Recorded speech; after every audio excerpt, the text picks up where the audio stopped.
I'm Jay Moran. I'm Bridget Jaipal Valenza. I'm Thomas O'Neill White. I'm Angelique Preston. We need to get together and let our voices be heard. This is What's Next, a dedicated hour to have important conversations about the issues facing the marginalized and underrepresented communities of Western New York and Southern Ontario. We're going to have some real healing. We've got to have space to tell some uncomfortable truth. What's Next continues our mission to discuss race, Equity, And the common concerns of Buffalo's East Side and beyond. In the suburban area, everywhere, we must work and teach our children.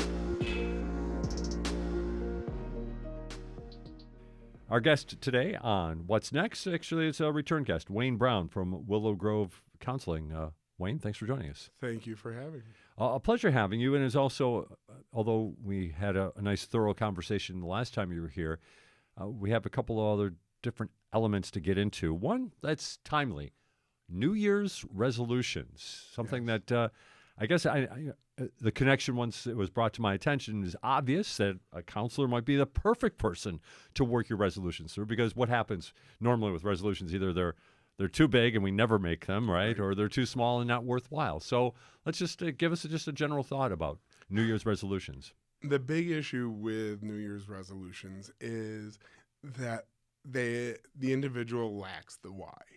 So The why. the why of why I'm going to change this behavior, because New Year's resolutions, famously, it's almost a punchline at how people struggle to keep their resolutions. Right. And in my experience, the more someone knows why they want to change a behavior, the more likely they are to have success in changing a behavior. So one of the big ones, when I was younger and could go to the gym 4 or 5 times a week, January 2nd, you don't have access to any equipment because everything is filled. Mm-hmm. And usually by January 10th, the gym's about half filled, and by January 15th, it's back to standard practice. Because going from trying to lose weight, trying to get in shape, to actually doing the tasks, eating more salads, eating less snacks, going to the gym and doing cardio and getting sweaty and getting up early for work are all not fun things to do. But if I don't know why I want to lose weight, if I don't know why I want to make the change, it's not going to resonate. And the first time someone says, you know what, I'm just going to sleep in tonight, this morning, and tomorrow I'll go, and then tomorrow afternoon I'll go too, it's over. Wow. With substance use, it's frequently alcohol related or specific drug related. People use their drugs. People get into substances usually because they were having fun. And somewhere along the line, they stopped having fun. But something provided them that draw to use. And most typically, it's an individual who's trying to block out a memory, who's trying to block out a past thought that they haven't dealt with and are not yet willing to deal with, or not willing or excited to talk to someone about. So they just numb the voice. They numb those internal thoughts, whatever they are. And we have the Super Bowl coming up in a month, or we have the National Football Championship coming up in a month. And the number one advertiser consistently every year is alcohol. Certainly. In Western New York, you can barely drive down a street in the city of Buffalo where you don't see a Kratom shop. Kratom, while it's not officially linked to opiates, it does have opiate-like qualities. So people who are trying to stop using heroin, they're trying to stop using pills, or trying to stop use whatever, they look at that as a step down. And for some people it is. We in the business refer to it as harm reduction. Right. So they're still taking chances. They're still doing things that might not be ideal, but hopefully it's lowering the risk of something awful happening. I want to explore that concept of why and helping somebody understand the why behind their New Year's resolution. Take us through that in the sense that I want to lose weight. Right. It sounds right. It's healthy. You just want to look better, yada, yada. How often, though, when you maybe talk to somebody about what they think was their incentive, it turns out to be nothing like that whatsoever? I cannot count the number of vacant expressions I get when I ask them, what is your why? And then I'll ask specifically, why are you looking to change this behavior? And more often than not, the response is, well, because I want to, which is great if you're 5 years old. But as far as a reason to stop using a drug, that stopping drinking alcohol is extraordinarily difficult. Stopping using heroin orally, by IV, whatever, is extraordinarily hard. We've seen how many doctors in Western New York have lost their license of practice from overprescribing opiates. These things are very difficult to manage because people's reason to use is louder than their reason not to use. Because if I'm trying to stop using heroin, within 3 to 6 hours of my last dose, I'm going to feel like I have the world's worst flu. My muscles cramp, I'm dizzy, I have a horrible headache, and I know that all I have to do is take in whatever they're using, and the pain of withdrawal from the opiate goes away. So here I am saying, hey, let's do something that's going to cause you a lot of physical pain and a lot of emotional anguish and possibly require you to go into an inpatient or outpatient intensive facility. And now you have to be away from your family. You have to be away from your job.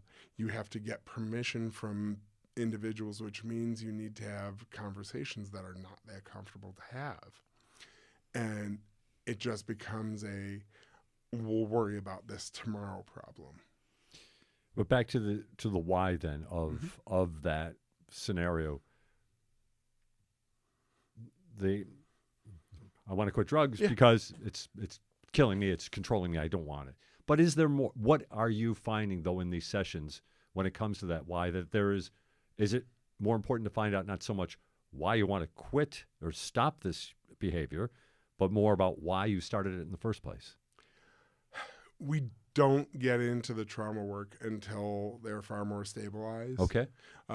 So yeah, we'll dabble around the edges of why you use this, but to begin doing trauma work while someone is recently in sobriety is truly hazardous to their safety from making a rash decision, because I'm doing this work and maybe I'm on medicine that blocks the high. But you just reminded me of when my family member did this horrible thing, and now I'm going to do everything possible to get rid of this feeling I'm having.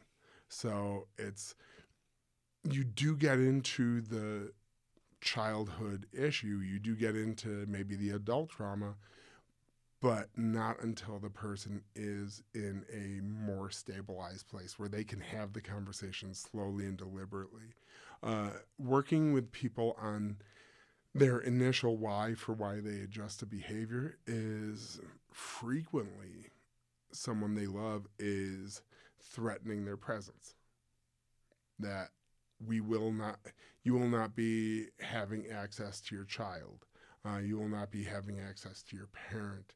We're going to do X, Y, and Z to cut you off until you can demonstrate so many months of sobriety.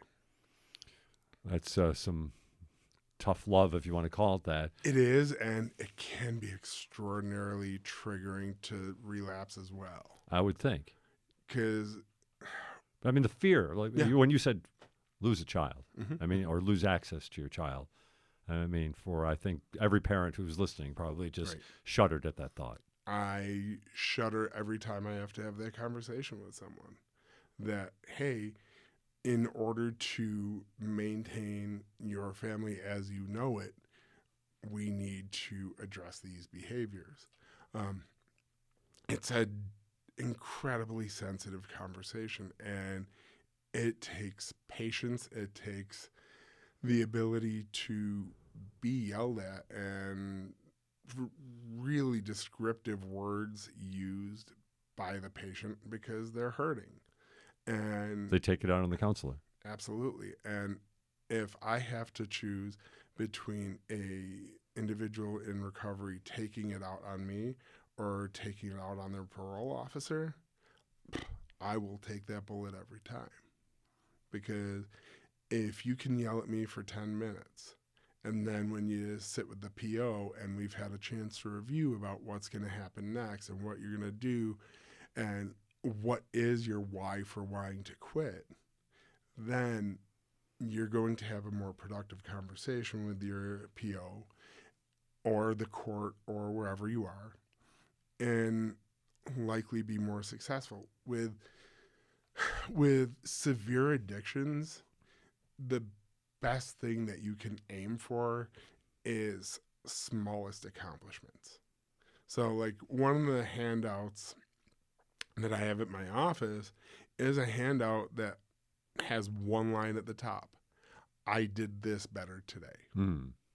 Because I want my clients, when they're feeling that the cravings are too much, that they don't know if they can make it to tomorrow morning, that my friend just called and said, hey, I just scored XYZ, let's go party, that they have their why on their refrigerator door, in their bathroom where they shave, wherever their trigger points are. How is this individual going to be reminded that this is what's important to me? Sometimes it's not my list. Sometimes it's a drawing from their child, a little crayon picture that will jar them back from disassociation.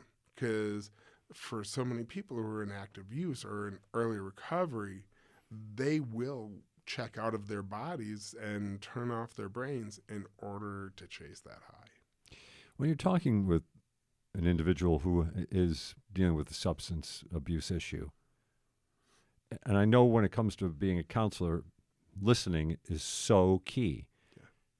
Yet you're talking about scenarios where you might be talking to your parole officer today, tomorrow, you might have to go talk in front of a judge. How much do you have to move from that listener to being a little bit more of an instructor or pointing Still things listening. out? Yeah, still listening the whole Still way. listening. And what we'll do, Even if you hear maybe what could be self-destructive behavior. if a client is vocalizing self-destructive behavior, the last thing that I want to do is tell them what to tell the judge to get custody of their kids back before they're ready. So when I'm sitting in my office, the client is my number one, and sometimes the client isn't ready to have weekends with their kids yet. And it's not only my responsibility, but it's my duty to be able to report this client is doing this, and this well. I do have concerns about unrestricted custody. And then I would go on to explain. But the client's going to know what I say before I say it. Because if you and I are sitting down and I know that the PO is calling me tomorrow and you know the PO is calling me tomorrow, and I say to you, everything is sunshine and roses, everything is looking great, you should have your kids by this weekend. And then I go on to tell the PO something that submarines their custody. they're never going to trust me again. They're never going to say another word to me. And I've lost all legitimacy. So, though you're trained in this, right. I would think that takes a lot of. You got to. I would think you'd have to catch yourself to a certain extent. That desire to want to set people straight. I guess is it maybe a human trait? I would love when I'm working with someone who is in recovery for multiple times in the same year. I would love to sit with them and really let my id rage for me. But then I remember that they have a million people in their lives already who are already doing that. Right. And the only way that they're going to vest with me is for me to be someone they trust. When I worked in an inpatient setting, I had many clients who were repeaters. And the first thing they would say when they got into our level of care was that they wanted to work with me. And some people absolutely didn't want to work with me for many of the same reasons, actually. Really? Because when you were working with me, we were going to be working on what needs to change.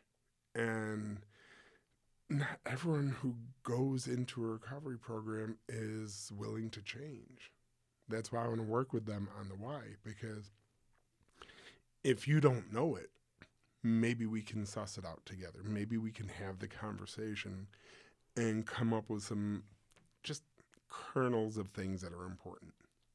And then once we have the kernel, then we can make that grow and we can make it more visual. If the person knew why they wanted to stop using drugs, they wouldn't be talking to me. They would have already quit. Right. Quitting is absolutely the most difficult thing some of these people ever do in their lives. And I never cease to have respect for the people who invest in their own recovery. Our guest on What's Next is Wayne Brown from Willow Grove Counseling, kind of meshing together New Year's resolutions with trying to help people overcome substance abuse issues. You'll know this before I even have to answer or ask it, but I most certainly want to be conscientious of your privacy issues with your clients for sure. At the same time, these conversations where you're listening and trying to help guide somebody, help them find themselves, however you want to describe it. Right. What are you seeing along these pathways? And I know you've dealt with hundreds and hundreds and hundreds of people, and so there's probably hundreds and hundreds of stories. But inside those, what can you tell us that's instructive, the things that you're finding inside these people and what they're finding inside themselves? Over my career, I've dealt with countless thousands of people in different points of recovery.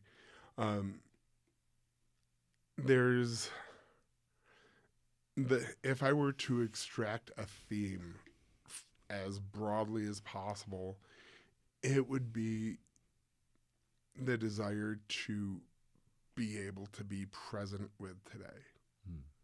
It would be the ability to reminisce about their childhood without disassociating, because there's a painful memory back there that has not been addressed. Everyone has their own story, and everyone's story is the most important to them. So if you're there for the story, if you're actively and meaningfully listening without judgment and without condemnation, you're going to build trust. You're going to build an interpersonal connection, and the client might even consider, I don't want my counselor to be disappointed in me, so I'm not going to use.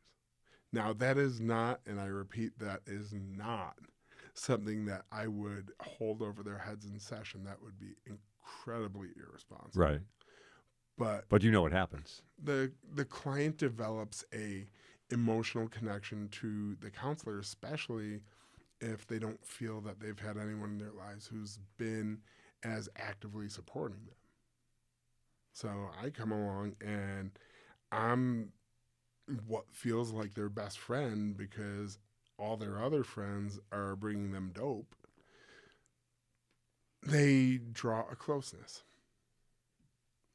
You come across one of these perhaps childhood issues Mhm. that they want to disassociate themselves from. Maybe in your mind, you think you're on. I'll let you tell me if you thought you were onto something important there. If a person has been disassociating a childhood memory for a long time, they're not necessarily ready to bring it up at a moment's notice by any means. How do you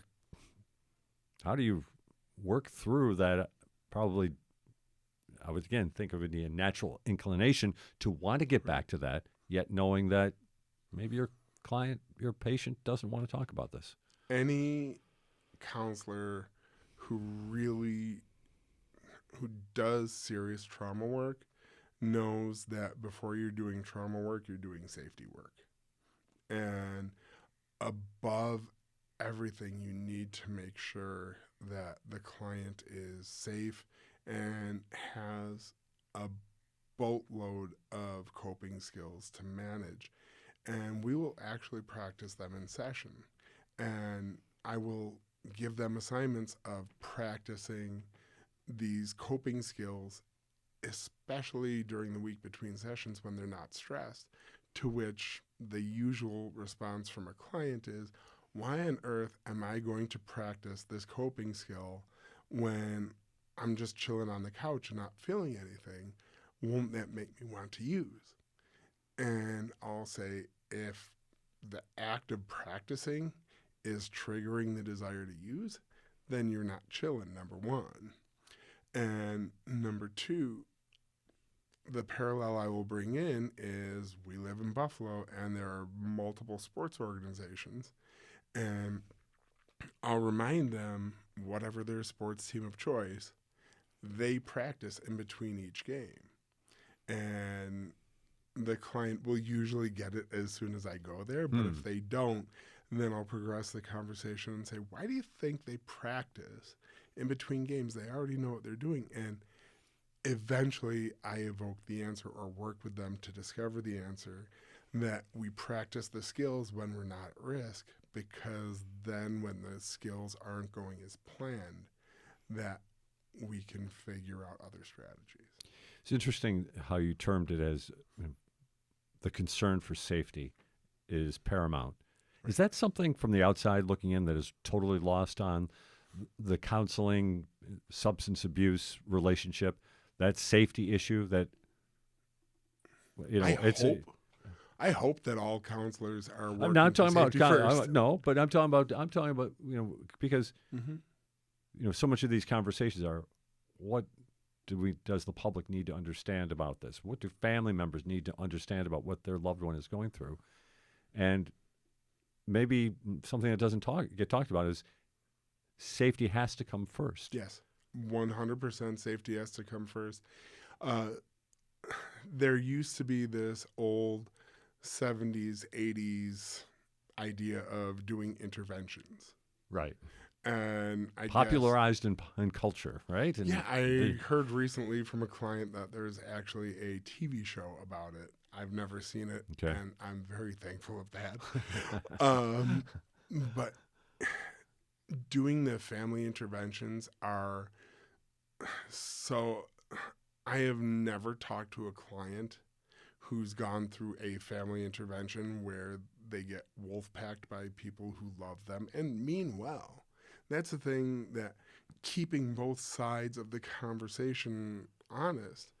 The loved ones do love this person and do want better for them, and they don't necessarily have the language, and they're frustrated and they're overwhelmed, and I just want you to live. Why don't you care as much about me as I do about you? Statements like that. And then you've got the client saying, I'm struggling with this, and this, and I can't see past this pain. It would be like, for client inactive addiction, especially someone with trauma, it would be like wearing comically large sunglasses and just thinking you can peer around the lenses.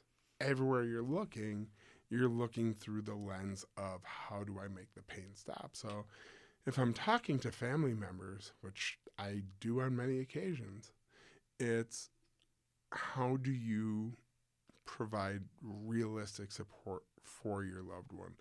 What does keeping them safe look like? And some family members absolutely will not have their family member come back home for any number of reasons. And that is a perfectly acceptable answer. And I've never, ever gotten down on a family member for saying yes, because it is hard to take custody of this adult child who's struggling with this. And what I always encourage the family members to do is, if you're telling the detox counselor, we don't want Joe to come home to our home, you need to make that explicitly clear early in the recovery instead of late in the recovery. Because if Joe is planning to go home and Joe's been inside for 28, 30, 35 days, and he's just excited to sleep in his own bed, and he's excited to pet the dog, and all these normalizing activities, and then I get a call 3 hours before discharge saying, Mom decided she doesn't want Joe to come home. That's not only can the client not discharge tonight, which if we've already put it through insurance, can be a whole thing. Right. Now we have to scramble to find a place for them to stay. And there are sober living houses in Western New York. They're called Oxford houses. And what they are is it's a community of people in recovery. And they hold each other accountable, and there are certain expectations. It increases the likelihood of someone sustaining sobriety. And it's a wonderful mechanism to have access to if the patient is working towards that as a goal. If they're working towards that as a goal, that's great. But if they're working towards going home to Mittens the dog, and their 5-year-old who just lost their first tooth, and I got to be the one to tell the person the night before or the day of, you can't go home, that's where we see the highest chance of people struggling again. This time of year, from Thanksgiving until I would say Valentine's Day, is extraordinarily hard for people who are trying to quit substances. Why? It's emotion after emotion after emotion. Thanksgiving is fraught with all sorts of conversations with all sorts of family members that maybe you haven't seen in a year or two.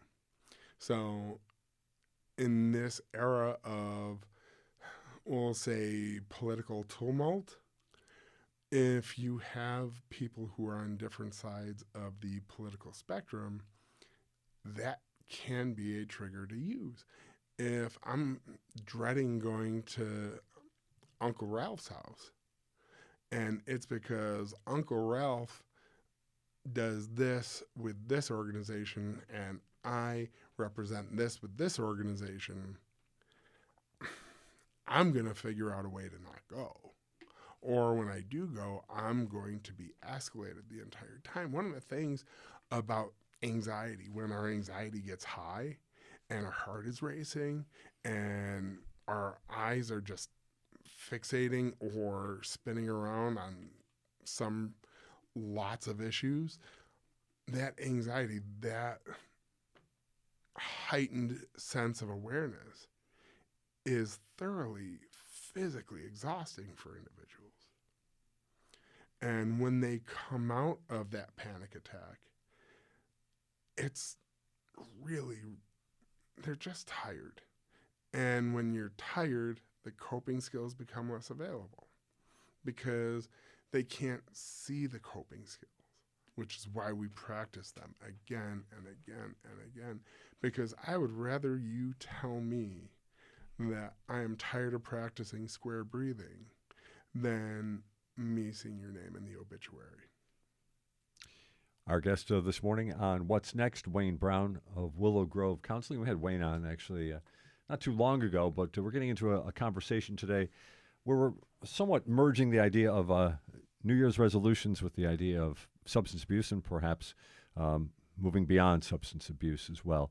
You talked a little bit about how families can work perhaps to help make a safer situation for someone in their family who is who has a substance abuse issue. What are some of those things that a family can do? The number one thing is know who the counselor is, get a release of information and this becomes tricky because sometimes family members all family members come with their own stuff, right? Sure. So maybe I get a call from Jane Jones saying she wants to meet with John who's in recovery. Or John says he wants to talk to his mother, Jane. The only way for me to facilitate this conversation is for John to sign off on a release of information to Jane. If John says no, then I have to go back to Mom and say, I'm sorry, I cannot actually acknowledge whether or not I know this person. Oh, wow. Okay. Because for me to say, I'm sorry, John doesn't want to talk to you, is a violation of his HIPAA confidentiality because I just acknowledged he's in recovery. Now, sometimes John wants to talk to Mom, and I already have the release, and Mom says, lose my number. So when those happen, that's number one, working with safety. It's working with the client to manage emotions rather than the emotions managing them. We'll do a lot of talk interventions, a lot of visualization exercises, and the client does not leave the room until the counselor has as much confidence as possible that the client can sustain themselves until their next session, until their next appointment. So, to answer your question, how do I work with the family members? It can be an extraordinarily tricky situation, especially around the holidays, because around the holidays, everyone's emotions are the most revved up. And preparing for those emotions, preparing the family member to have conversations that they've actively been working to avoid. Sometimes you got to tell Mom, look, I know you're mad that John doesn't have a job, but his taking a job right now is actually not clinically recommended. We would rather see him doing community action. We would rather see him going to some sort of a group that offers community support. We would like to see them talking with peers about ways that they can manage the cravings, because cravings will happen. The body grows to depend on the substance, and the body is very dependent on opiates. So it can be 3 to 6 months before someone has begun to manage that craving with opiates. As far as the diagnostic, if you receive a diagnosis of alcohol use disorder or narcotic use disorder, and narcotic use disorder would be the one in line with the substance the person is using, no one is allowed to go from active use to recovery until they've been sober or not using or not reporting using for at least 12 months. Wow. Because recovery is extremely challenging. And over the course of my career, I've seen people I'll tell you what I think the biggest risk for relapse is. Overconfidence.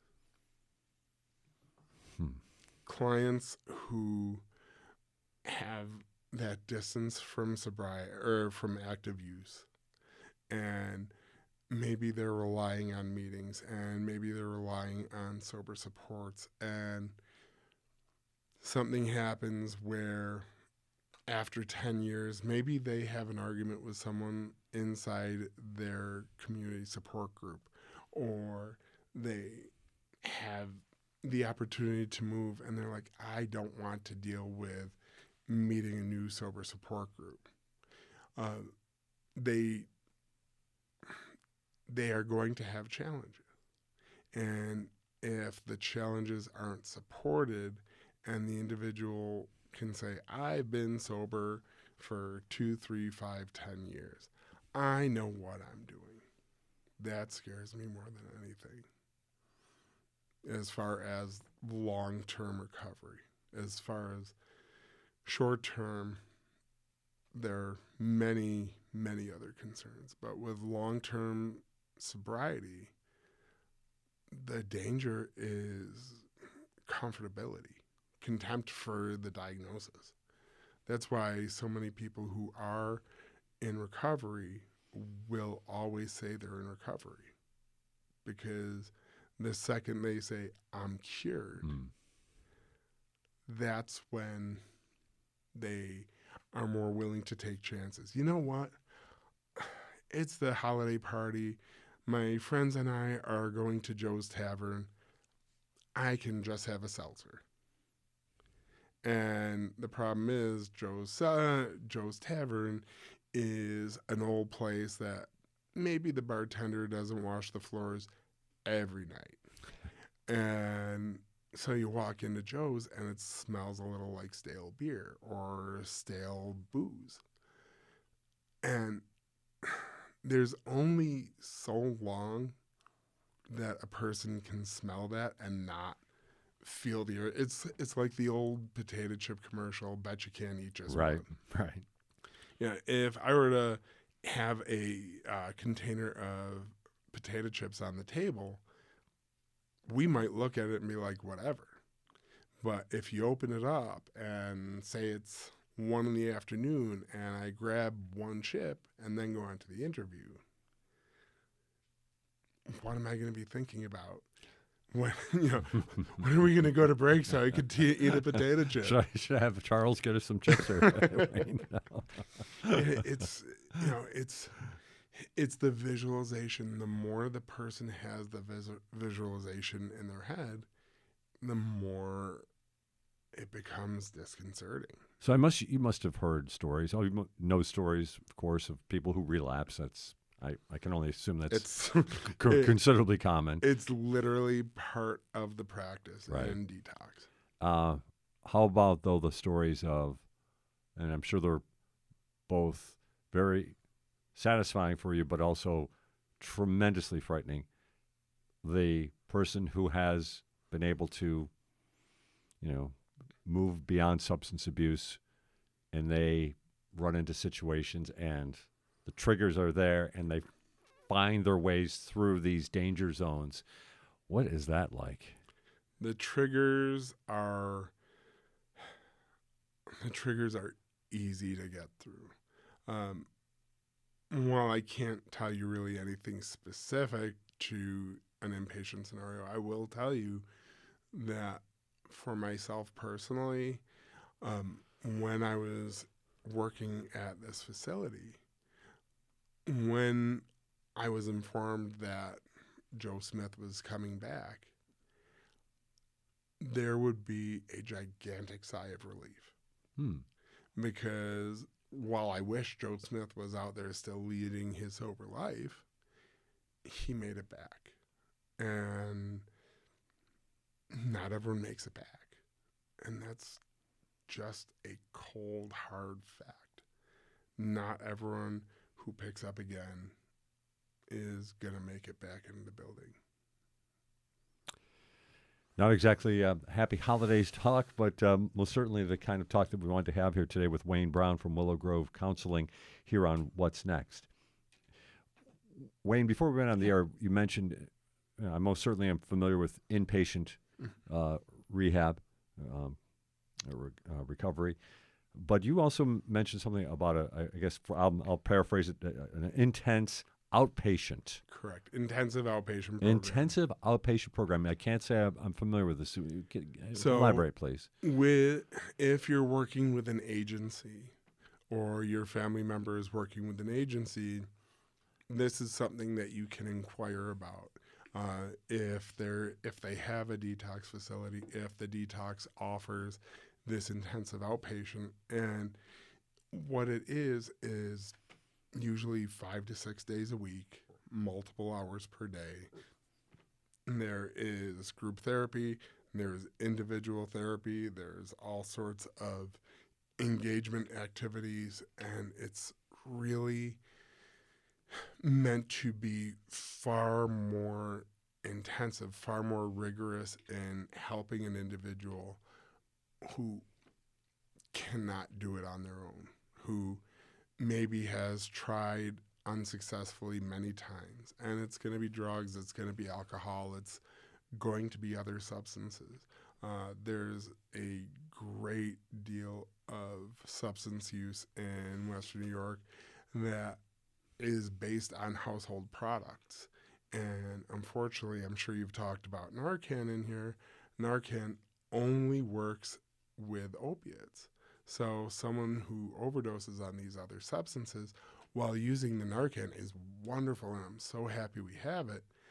All it will do is reveal the other substances people are on. But yeah, there are all sorts of household substances that people can use to indulge. If you want to go all the way back to, I'm sure you remember the TV show Family Ties. Mm-hmm. Tom Hanks had a scene on there where he was the uncle in early recovery, and the son, Alex Keaton, discovers him drinking an entire bottle of vanilla extract. Right. Mm-hmm. If you've got family members in early addiction or early recovery, the best thing that I would recommend is, and I should have mentioned this earlier, talk with your family members when they're sober, when they're in a good space, when they're recovering well, when you have a positive relationship. Don't push them when they're not ready to talk. But you want to ask your family member, are you willing to show me all your hiding spots? Wow. Because there is not a family member alive that will be able to find as many hiding spots as someone who's trying to hide their addiction. And people who are managing their substance use get extraordinarily creative. Wow. It says a lot about what is going on inside. But this is also why on my change action sheet that I use with clients trying to make changes, and if you want, I can actually email it to you and you can include it in this project. The first 3 questions have nothing to do with what they hope to change. It's all about what they hope to gain. Okay. All right. So it's, yeah, and in there in the form, I ask individuals, where are your risks? You know, recovery change comes with risk, whether it's trying to lose weight and the family wants to go to the buffet because that's our Christmas Eve tradition or New Year's Eve tradition. That's absolutely something that needs to be planned for. Or like I've had, there are clients who will need to manage where they go to school, manage where they go to work, because something about their work or their school is advancing their desire to use. Not every job is forever. And there are individuals who are so scared of losing their job that they're willing to walk into the lion's den every day just for the paycheck, even though it might be making their sobriety extraordinarily tricky. Mm. And unfortunately, even people who go into prison, going into prison does not stop someone picking up. Right, right. As you're talking here, and we've had these conversations also recently with counselors, how do counselors take care of counselors? And as you're talking about some of this heavy, very heavy discussion, how do you sort through it? It's the holidays for you too. Yeah, absolutely. I'm very big on having ways to manage your emotions, ways to check down on the difficulties of our job. We do hard work. We meet people where they're at.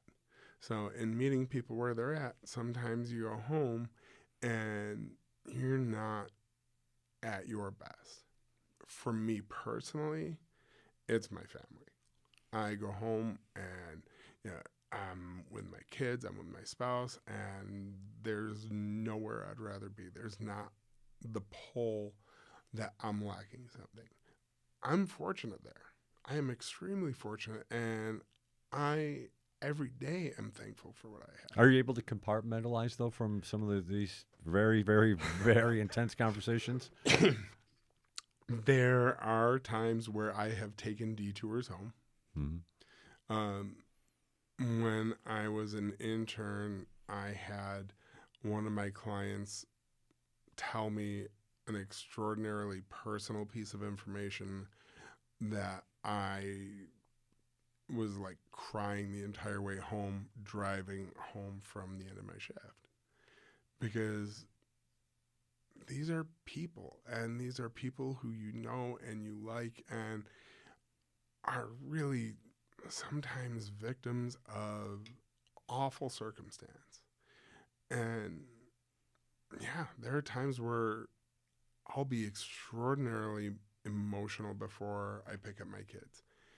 And on those days, I sit in the car for a few minutes because I'm not going to go and tell my kids, I was just talking with a client who told me A, B, and C horror story. Right. Number one, it's illegal. Right, Number right. two, I don't need to have my kids traumatized by secondary trauma. And this is one thing that I would add in with family members, because I do a lot of family work. I do family sessions. I do group therapy on protective families.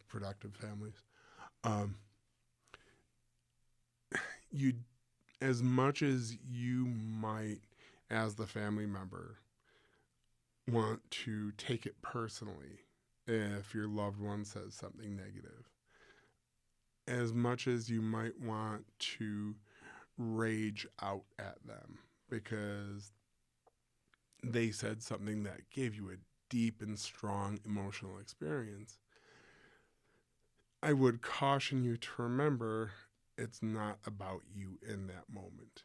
And we've all had experiences where we're struggling with something hard, and rather than be in that hard, we'll redirect.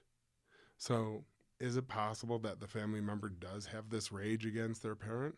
Absolutely. Not every adult child is going to maintain communication with family. And this is one of those things that therapists argue about because therapists love to wax philosophic sometimes. Okay. Whether or not it is important to do forgiveness work with clients, and whether or not a client can feel better by feeling forgiveness towards a person that hurt them. And I kind of fall down on the other side of the line of many of my peers. I'm not anti-forgiveness, obviously. Right. But if the client who I'm working with is going to feel worse by offering a hollow forgiveness in pursuit of not picking up again versus doing the work of letting go of that individual. You know, being a parent is hard work, and not every parent is the best parent. So some of our clients come from parents who really struggled to provide meaningful affection, meaningful care, a safe home, a well-fed home, maybe a home at all. And the adult child carries this resentment. Not everyone is going to benefit from forgiving that adult. Sometimes the best thing you can do is just say, they did the best they can, and I'm just going to release them from my brain, which takes a whole lot of work. Right. But it's less complicated than forgiving someone you're not willing to forgive. Coming down to our final couple of minutes here, Wayne Brown, and the topic, resolutions, but we've really taken it, I think, into a really interesting and very obviously very serious side of things here. At the same time, resolutions don't have to be on New Year's. So whenever this particular program is being heard, maybe it's time for someone to start resolutions, whatever it is. Weight, change of habits, and in some cases maybe even looking to get some help when it comes to substance abuse or some sort of a harmful activity. But general thoughts about resolutions and how people, like you said earlier, we started off the conversation finding out about your why. Mm-hmm. How can people just have a couple of thoughts about working their way through this process? Well, you're right that I'm dealing with making changes all year long. One of the things that I'm very deliberate in doing, if a client says, I want to make a change, I want to alter this behavior, I find this interfering in my quality of life, the first thing I will do across the board is get very excited for them. Oh. I will be like, okay, that is great. I am so glad that this is something we're going to work on. If you don't mind, I'm going to get this sheet and we'll work on it together if that's okay. And it's rare that someone says, no, just give me the sheet and I'll do it at home. I'll do it at home. I'll take it home. But when I'm talking with them, I am excited for them. I am working with them. The first set of goals that we work on are from right now until 7 days from now. Okay. What can we do today? What are the small things that you can do right after you leave my office that's going to make you feel a little bit better? And if someone is coming to see me who regularly goes to McDonald's after session and says, you know what, I'm going to skip McDonald's after session. I don't need that food item. Then that's by all means something that I'm going to celebrate. And I'll follow up with that and be like, that's great. I am so glad you're not going there. Where can we go instead? Because you're probably still going to be hungry. So maybe you have a healthy snack in your lunch bag or stop at a farmer's market or what have you. What can we do to take care of the hunger and manage the cravings to eat? So if you're looking for change, first and foremost, be excited about the concept. Yes. And then try to lay out small victories along the way. And it only works if it's the client's goal. Right. If it's my goal, that means nothing. No one's ever given up drinking or drugs because the counselor said, I think this would be good for you. Right. I wish I had that much influence, but I do not. Everybody does, of course. Well, Wayne Brown, again, great conversation. I really do appreciate the fact there. Are you an optimist about your work? I love what I do. If I had the opportunity to do this over again, I would do it 1,000 times out of 100. It is absolutely the greatest. I got an email over the weekend from a client's parent who told me something that exciting that happened in the client's life.